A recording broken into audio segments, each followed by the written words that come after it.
want to say thank you so much to you all for having me here today. I'm delighted to join the meeting. And I was delighted when Declan reached out to me to see if I'd be able to come along and to meet you. But I'm an occupational therapist and I work half time with the HSE. And my background kind of is mainly around neurological rehabilitation.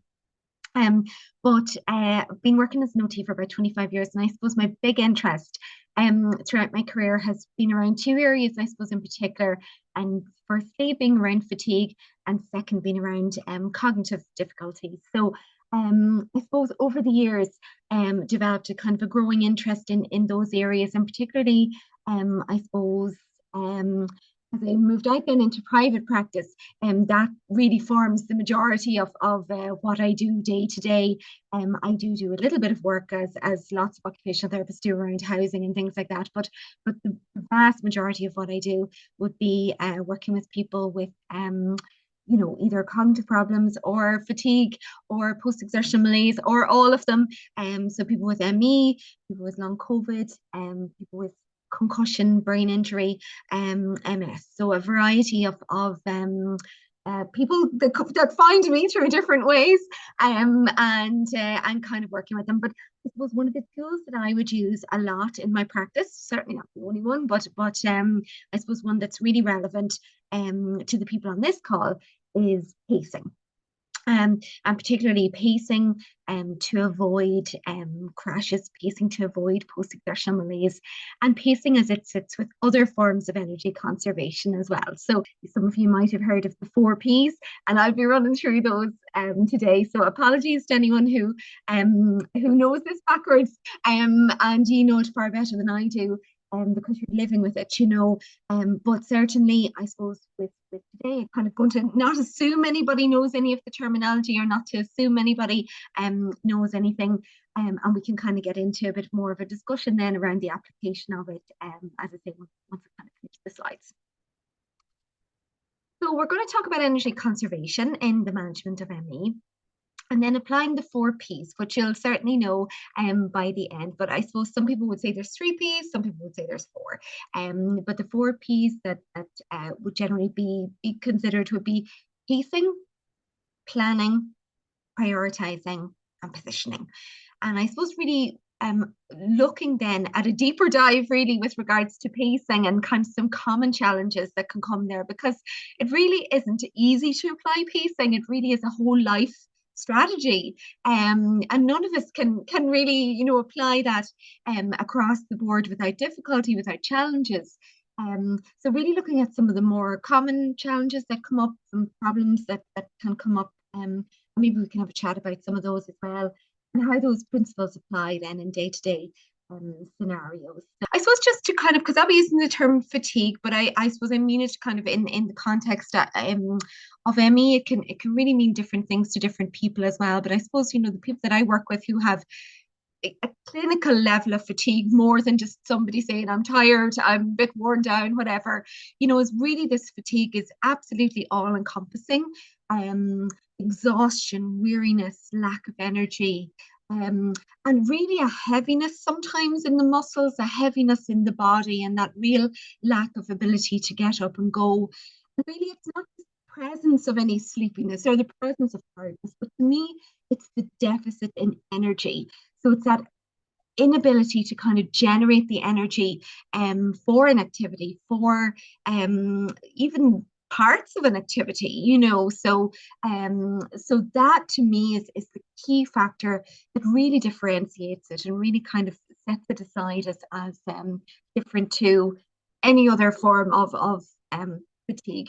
And of course, the other issue is that fatigue is different as rest and sleep don't refresh the person. So for somebody else, they're very, very tired, they have a prolonged period, or maybe they're even recovering from an illness or that sort of thing.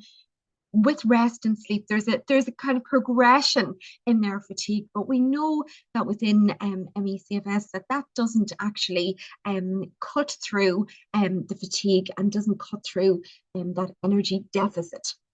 But of course, rest and sleep may help, and we are going to be looking at incorporating that into a pacing program, of course. And certainly if we can kind of get those um, a little bit on track, it can certainly help with kind of opening up sometimes a bit of an energy window to do something else. So what is pacing? And again, this can mean different things to different people. Kind of there's common use of the term pacing, in everyday language around, make sure to pace yourself there or setting the pace. But what do we really, really mean by that? And I suppose what we mean in this context is a balance between activity and rest. And also, it doesn't just mean that you're on or you're off, that you're on doing an activity or you're off and you're resting, but it can also mean things like the tempo of an activity. So, how we do the activity, and the tempo, be it in terms of our sort of arousal levels within the body, our breathing rates, or those sorts of things, or the actual speed with which we do the task. So, the difference between walking to the bathroom really fast versus taking your time going quite slowly. So it doesn't have to be that you break everything up with rest breaks. Some activities, it may be more effective to change the tempo that we do them at. And most of all, it has to be flexible depending on symptoms. So, if we think about pacing in a race or the athletics, there's cross country races on at the moment. I just saw during lunch there, I was flicking through my phone. So, they have a preset idea of what their pace should be. They might have their personal best. They might be factoring in other races, what their form is like.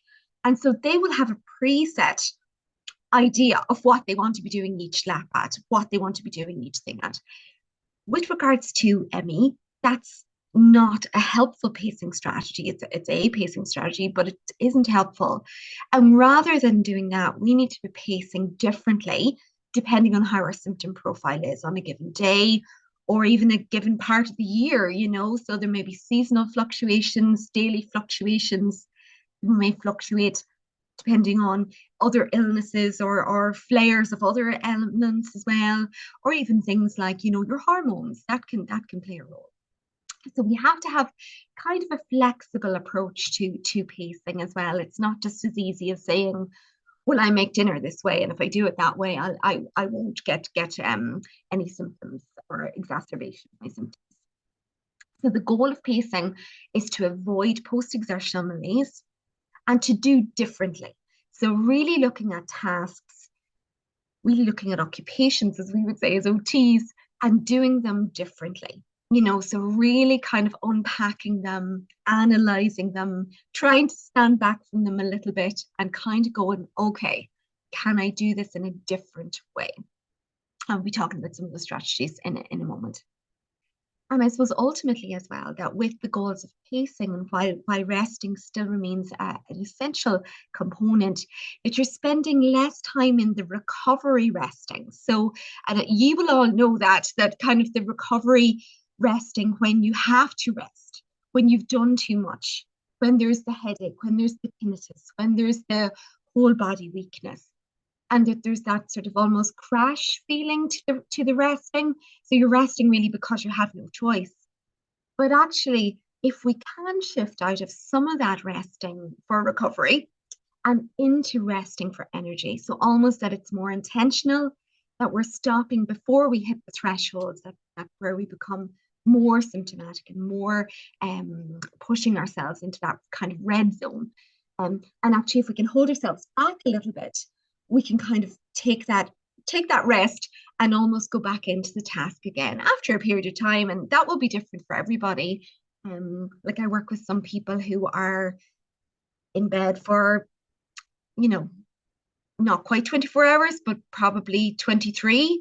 And then I work with other people who have milder symptoms and who are maybe going out to work for periods of time as well. So where you're at with your illness as well is going to be impacting upon that as well. OTs are clinical experts at assessing how different health conditions affect a person's abilities to do what they want to do or need to do in their day-to-day life. So we are sort of, I suppose, we don't look primarily and exclusively at the physiology and at the symptoms and that sort of thing, but we sort of look at the next tier up. We're like, what do people do? What do they want to do? What difficulties are they having with doing? So it can be looking at, we really look at a range of all occupations really, depending on the clinical context. We're dual trained in physical and mental health. And I suppose we have a very wide ranging skill set. So some people say we're the jack of all trades. And I think that is true in some ways. We sort of have, a lot of skills that kind of come together, but that's actually how people experience their illness as well. They don't just have physical problems on Tuesday and then cognitive problems on Wednesday. The reality is that day-to-day life is messy and that there aren't edges to one symptom coming into the next as well, that often a crash or a flare can mean that all of the symptoms flare up. So you can have gastro symptoms as well as headache, as well as fatigue. So actually we're very well placed to kind of address complexity that comes with ME. And we work with people of all ages. So personally, in my practice, I only work with people from teenage and upwards. But OTs work with people of all ages in general, from premature babies right up to people at the end. And so ME, as you know, profoundly disrupts our occupations. So thinking about occupations being literally anything that you're doing, in your day. So things like self-care, like showering, toileting, brushing your teeth, resting and sleeping are occupations as well. They're really important occupations. And looking at that and kind of getting that on track and really kind of helping somebody support them in finding rest positions, maybe that help for them, or supporting their sleep, and kind of getting a more consolidated sleep, whatever the issue might be. For different people, it could be school, it could be college, it could be work, it could be around driving, parenting, sexual expression, socializing, saving the planet, whatever it is, So basically, I suppose what we do is we bring our skills of that occupational analysis is what we bring our specific skill set, I suppose, in really breaking down those activities. So say we're looking at something like somebody trying to get back to maybe, let's just say, meal preparation or something like that. Maybe if they set that as a goal, really breaking that down. And I remember one of the first years I trained, and one of our first assignments was we had to write a 3,000-word essay on taking off your trousers. And that was as much as we had to do. This was my introduction to occupational therapy, but we had to look at everything, your balance, your physicality, what trousers mean to you and your culture, your concentration, your attention, your fine motor. And actually, yeah, I wrote 3,000. I could probably write 5,000 on it now, I'd say, but definitely that's kind of the level of nitty-gritty that we might go into, to really try and see if we can kind of restructure things, or to try and see if we can kind of sometimes come up with a compensatory strategy, or come up with an alternate way to modify the task, to help the person do what's meaningful. Because really that's what it comes down to. And particularly when you have a condition like ME, prioritizing what's important to you is really important, because you can't do all the stuff all the time. And so it really is sometimes about that sort of analysis and observation and reflection in that very early stage, just to really see, well, where are we going to start and where are we going to begin, and what matters to you? Where are the real touch points for you that really that sometimes are the real heartbreaks, that you can't do. It sometimes are the real flashpoints in terms of your symptoms. And so our first point really in the OT process is really to kind of meet with the person. We do a lot of observation, maybe reflection. They might do some, depending on their ability, and to kind of put energy into it. They might do some of the journaling as well, diarying, what flares me when, and so on and so forth. Some questionnaires, that sort of thing. So really, the first stage is kind of, where are we at now? That would be the first question, really, in my mind as an OT. It's not where do we go immediately, but really taking stock. Where are we now? and really kind of listening to the person as to where they would like to kind of prioritize their energy and where they would like to prioritize in terms of a maybe a therapeutic goal or a therapeutic journey. And then the next phase, and this can take a while, is to stabilize. So I suppose what I mean by this is really avoiding post-exertional malaise and crashes. So we know that post-exertional malaise um, is really kind of symptomatic of kind of a dysregulation that occurs post-exertion in ME.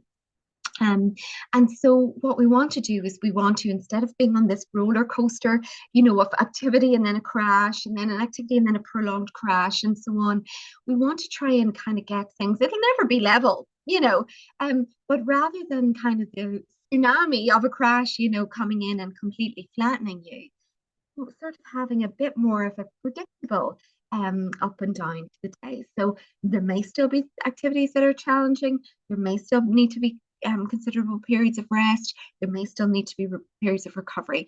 But hopefully that over time, what we're looking at is stabilizing. So we're actually not looking to push anybody on at all in that early stage. And sometimes that's where people could be really impatient going, come on, what are we going to change? I want to get back to work or whatever the story is.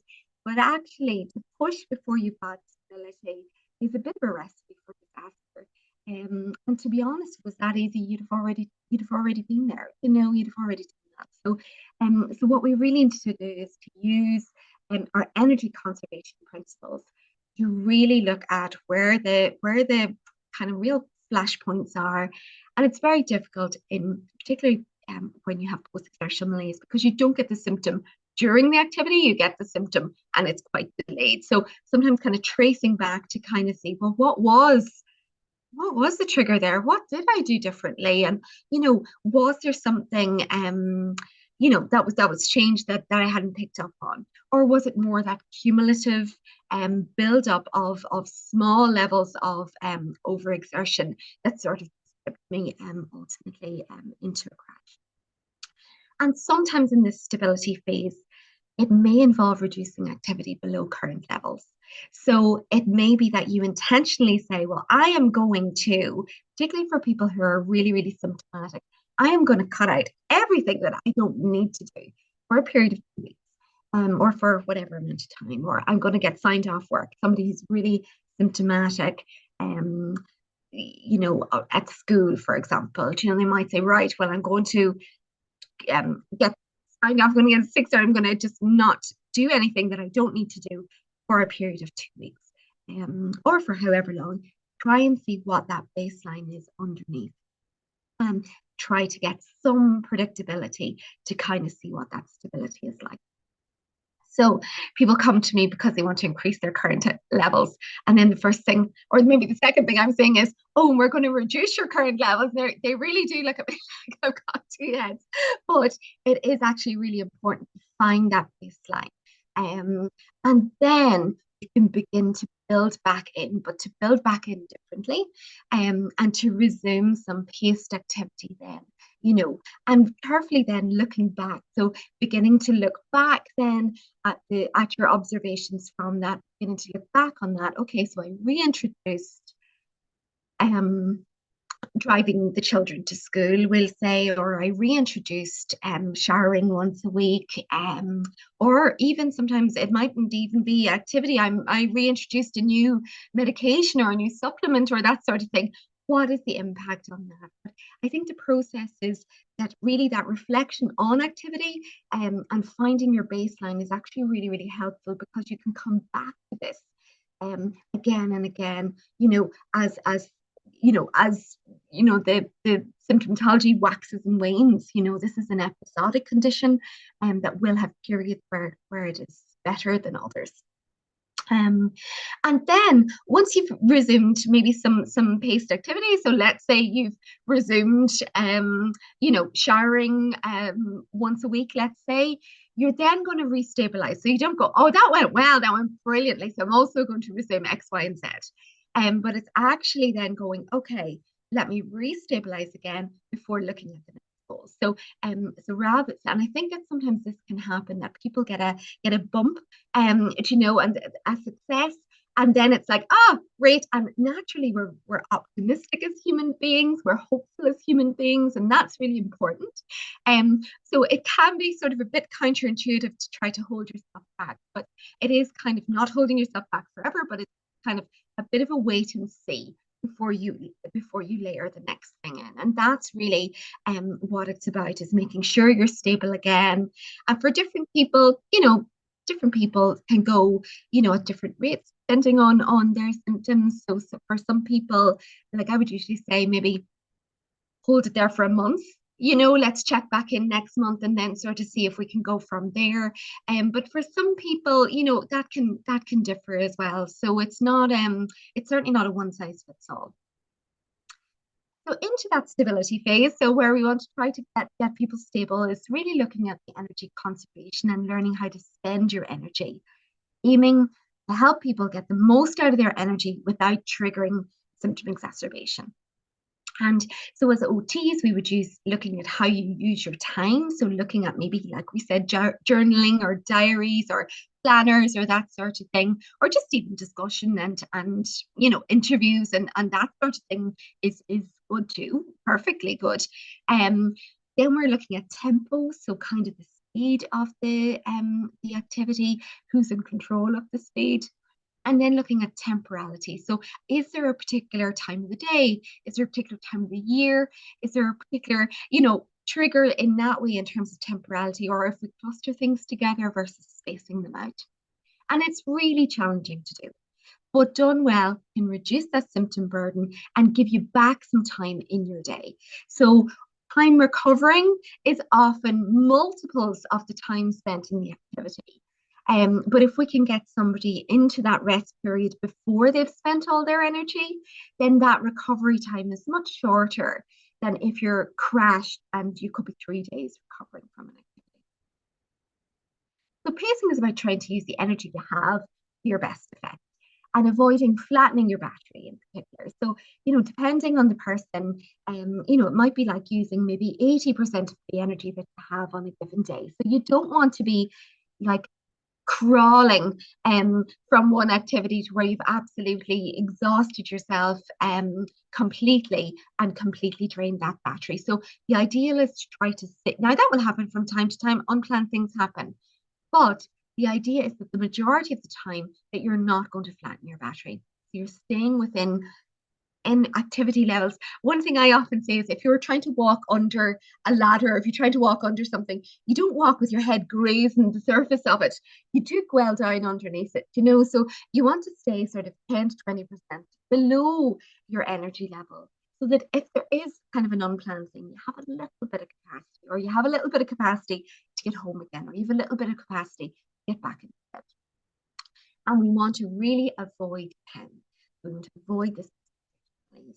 And in doing so, to reduce the bad days and being able to complete day-to-day tasks with a little bit more consistency and feeling well or feeling better, and that would be the goals. But we can't just pace a little bit of life. So you can't just say, oh, well, I just want to pace work. But because it kind of needs that 24-hour approach. So, you have to look at your activities over the course of a day, and not just at, I'm introducing this, and if I get it done or I don't get it done, that's what my success is like. It's also, okay, you got that done, but what does the rest of your life look like? Well, now I've got more brain fog, and now I've got more shoulder pain or neck pain or whatever the situation would be. So was that a success or was it not a success? So forms of pacing suitable, that would be, an example would be timed rest breaks. And this can be a really concrete place to start for some people. Now, the ratio is determined by the symptoms. So what I would often do is look at the 24 hours, look how much time of that is currently in rest, and then sort of work it out from there. So maybe if somebody has 2 hours of activity in the morning and then spends the rest of the day resting, then sort of the ratio is sort of 1 to 12, so you might sort of break up that 2 hours. And if you broke up that 2 hours because people want, well, I'm dressing them up and I'm out, so I'm going to do everything in the morning when it's my good period, and then they crash, or are exhausted for the rest of the day. So you might determine the ratio that way. Different people, different levels of severity is going to determine the ratio. This is concrete. And I think particularly for people who find it really, really hard to hold themselves back, sometimes the external thing of a timer or a trigger or something like that to actually take them out of the task again can be really, really helpful. Um, but it doesn't fully capture the nuances of all the different tasks, because if you're reading a book you've read before, a chapter where you kind of already know what's happening, versus if you're reading a very detailed uh, journal piece on your condition. There, like 30 minutes of one and 30 minutes of the other is no comparison, you know. So the nuances of those activities aren't always kind of cut and dry, you know. So you have to kind of do a little bit of self experimentation really around that as well. Another really good one is, as I mentioned, changing the tempo of the task. Um, so really thinking about your own observations when you're in a task. You know, a lot of people also find things like heart rate monitoring can be a useful way to look at the tempo of the task. So, for example, if they're you know, doing an activity like even going for a short walk or something like that, what is their heart rate doing, and what can that kind of tell us about the physiology of what's happening in the moment? So we know that people with the Workwell Foundation have done some brilliant work on this, and we know that people with ME have a lower um, anaerobic threshold. So that people switch between aerobic, which is using oxygen to generate energy, to anaerobic, which is using not using oxygen to generate activity and using different creatine and things like that instead. And so if we can catch the stage where we're still within that aerobic zone, it's a lot less provocative of symptoms, and we're not using all of the energy bank, all of the very, very precious ATP, which is kind of the fuel that our little mitochondria use for energy. So that's some really interesting stuff there. And again, thinking about the tempo, but also just even for yourself, your own observations, trusting your own observations as well, and thinking about even psychological and physiological states. So even, can I approach this? Can I park something? Can I be less stressed in the moment? Can I be less um, thinking about stuff and also trying to do two things at once? So can I change the tempo in that way? The third one is breaking up tasks into chunks. Very hard to do. And as an occupational therapist, we're very, you know, we really appreciate, I think, the flow that is so nice to be in a task, and it's so nice to lose yourself in the moment of a task. That this can be very, very difficult to do. But again, thinking about, are there natural rest breaks within that? You know, so for example, preparing dinner, you know, can I start in the morning? Can I do can I, you know, wash the potatoes and peel them, have a rest break for an hour, and then go and do the next part of it? Or can I do things in chunks? Can I break up I mean, even switch, you know, between tasks as well, so that I'm not spending prolonged periods of time maybe at the countertop or that sort of thing. And then adapting the task using compensatory methods. So can you use different forms of equipment? Can you use lists to reduce some of the cognitive load? Can you simplify the task? And again, that will very much depend on the task that you're wanting to do.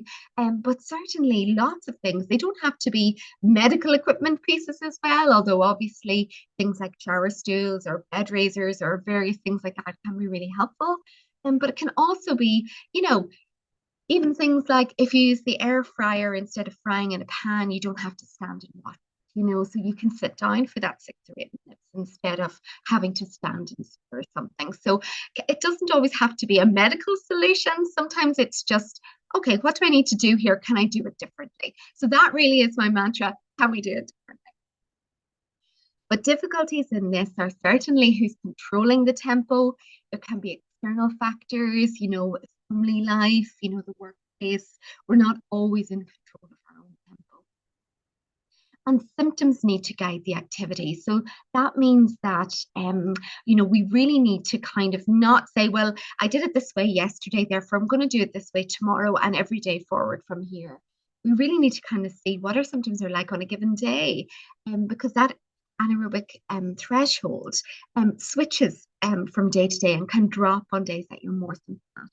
Other people would use things like heart rate variability, and there's lots of kind of other sort of apps and things like that that kind of gives a bit of an indication as to what sort of a day is it. Is it a green day where I can maybe do a bit more stuff? Is it an amber day where I need to kind of scale things down, but I can still probably do the basics?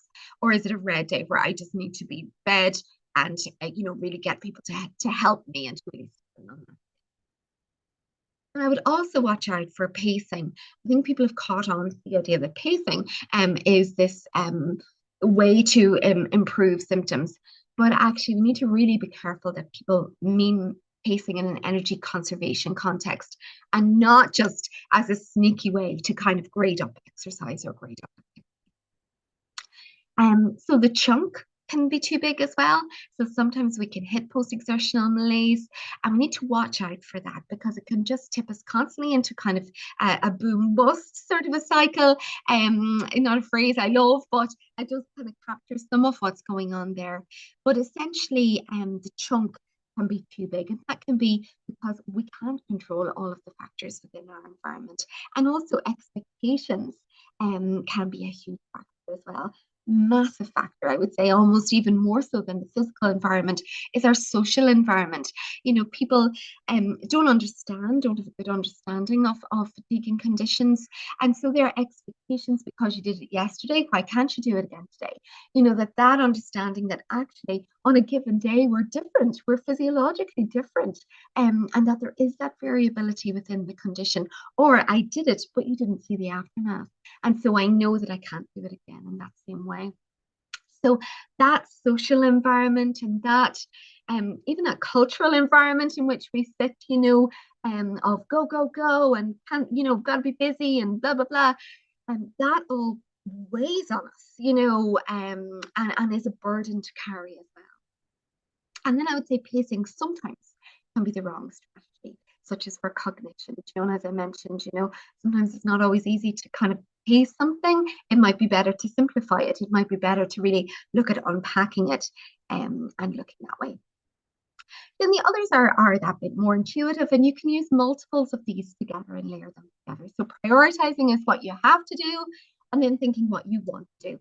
And both are important. So sometimes we sacrifice what we want to do because what we have to do.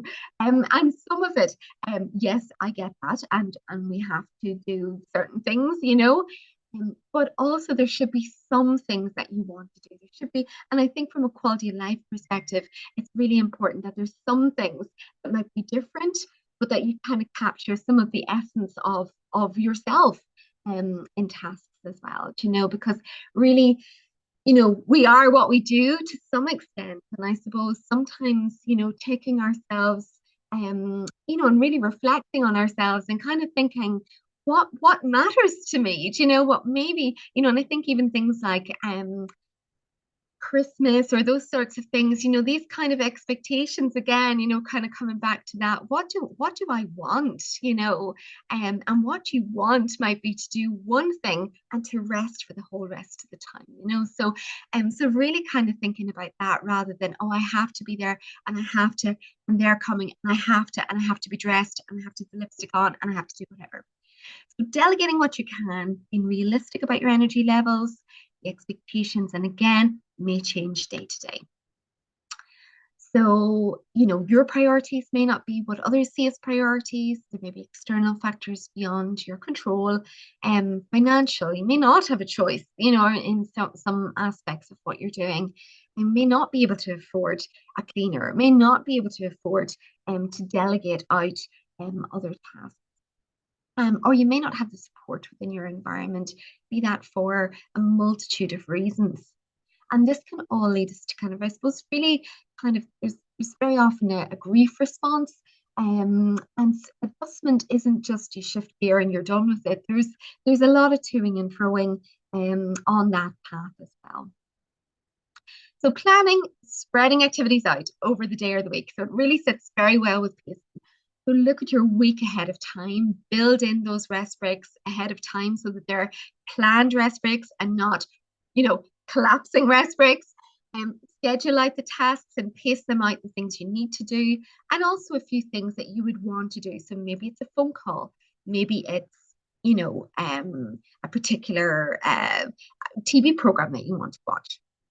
And then problem solving. So planning in itself takes energy. So it's easy to say plan, but actually to sit down and plan takes a lot of energy, especially cognitive, and not everything is foreseeable. Um, and what I would stress is that as well as a plan A, you also need to have a plan B. So thinking about what are the bits that I'm going to drop if I'm symptomatic on a given day. So if I'm going to try to get into town to the, let's just say, the carol service that my sister's singing in, what is my plan B if I'm symptomatic? And it might be that I'm going to bring a wheelchair with me, or I'm going to make sure I arrive really late so that I can sit on the end of a seat and get out really easily so that I'm not going to be stuck behind a crowd. So it's kind of having the plan A, which is like it's a green day, everything's going to plan, and then actually having the orange day to say, I might still try to make it, but I'm going to sneak out halfway through, or I'm going to meet them for coffee afterwards and not go to the really busy event, or whatever the situation might be, So again, very individualized. And we need to watch out for the optimism bias.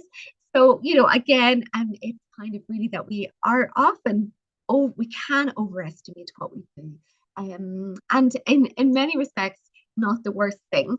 But that's why we need that plan B so that we can kind of really reflect in the moment and go, actually, things aren't going according to plan here, but I have my exit route planned, or I have the moment where I'm going to stop this meal now and I'm going to freeze it, or I'm going to pause this. This will be tomorrow's dinner and I'm going to call a takeaway, or whatever the situation might be. A little bit. Let me see if it moves up. There we go. And then finally, positioning. So looking at sitting versus standing versus lying versus semi-reclined versus on your side, so different tasks, can lend themselves to different ways of working. And it's relevant to all of us in terms of the energy consumption, that's required by different muscle groups. And so switching can be really helpful there as well. So, if you're somebody who can do some tasks in standing, it might also be useful to switch some tasks to sitting or to lying. And it's particularly relevant to those with autonomic features of the disease as well. So those of you with comorbid autonomic difficulties will certainly be aware of this one, that doing a task in upright sitting versus supported sitting, even that small shift can be a massive shift in terms of energy consumption for a task. So again, as an OT, I would look a little bit at this with people, look at different positions, and look at different ways to conserve energy in different positions for different people. Contributing factors, of course, are things like communication, mood, other medical conditions that you might have, what you can control versus what you can't, the sleep and rest that's available to you and the quality of that, which is difficult to come by in ME. And also, can you influence the time of day? Sometimes you just can't. Like, you've got to bring kids to school. School starts at whatever time, So that's the situation. Or I work a lot with teenagers, and their routine are maths is on Tuesday at 2:30. So that's the day you do maths. So there isn't always the flexibility around that we need to support us in this way. So I suppose really what I'm saying is that you use pacing as a tool. You use energy conservation as a tool and try to incorporate what you can into your life in that way, to try and buffer some of the other things that you can't control. And rest, as we know, fatigue is not a lack of sleep, but the two, when they combine, can make things really difficult. And so what you may find is that when you are having a flare of your symptoms, that sleep often can go off along with everything else. But resting isn't just about sleeping, it's also about disengaging from any activities that require energy, not just physical activities, but also cognitive activities or emotional activities. Um, can sometimes include restful activities, particularly if you're not resting as in that post crash, recovery rest, but where you're actually resting as part of the pacing program. So you're resting before you're symptomatic. And so within that, there may be some low energy activities, maybe crafting for short periods of time, or maybe listening to music or things that may also be part of your rest journey as well. And that difference between that recovery where I have to get to bed now and the whole, thing is caving in a little bit versus I'm taking a break and I'm actively in control. And that's quite a different, even though in both cases you're maybe going to bed and lying down, it's a different physiological state. I hope you'll agree. And you may need to learn to rest as well, because as I say, society, we're not good at switching off. We're not good at resting. And for some people, the only resting they do is falling into bed at the end of the day. So particularly depending on where you're at, this it may be really useful to also learn some other techniques around relaxation techniques, breath work, meditation, and really looking at how can I rest. And that's really important, because that gives us some restorative rest, being restorative as well, and trying to balance that. So I suppose, where do you go from here? So I guess, options would be working out your baseline using your activity diary. Can you see where you spend your energy? And can you see if you can pace it differently across the week or across months or whatever? And can you see those predictable patterns? So can you see ahead of time, okay, yeah, I'm actually pretty consistently wiped on the weekend, or I'm pretty consistently, if I do the shower, I'm done for 2 days afterwards, or if I do a grocery shop or whatever. And then sort of that would be the sections to really focus your energies on pacing in, so to say, right, grocery shopping is a trigger for me. So what am I going to do? And it might be that you do the grocery shopping, you've got to drive a distance to go and do it. Or it might be that you could work it in a different way. Or it might be that you could delegate it. Or it might be that you enjoy getting out and doing it, but actually instead of pushing an entire trolley, what you're going to do is get the majority delivered and still do that social kind of, I might meet somebody at the door, or I might meet whatever, but that you're not doing your big shop. So it can be just about making small changes that are still, consistent to who you are, consistent to what your values are and what you want to do. But it's doing differently. And then thinking about your comfortable maximum, so the most you can manage without increasing your symptoms, and trying to stay below that. So whether that's by making it as a chunk to say, well, I can do 10 minutes of that, but I can't do an hour. So I need to either stop after 10 minutes, or I need to do 10 minutes, a 10-minute break, and then I can go back in and do 10 minutes. And some of this is experimentation, as well. So, but I think really taking that reflective look, and kind of saying, where are my trigger points?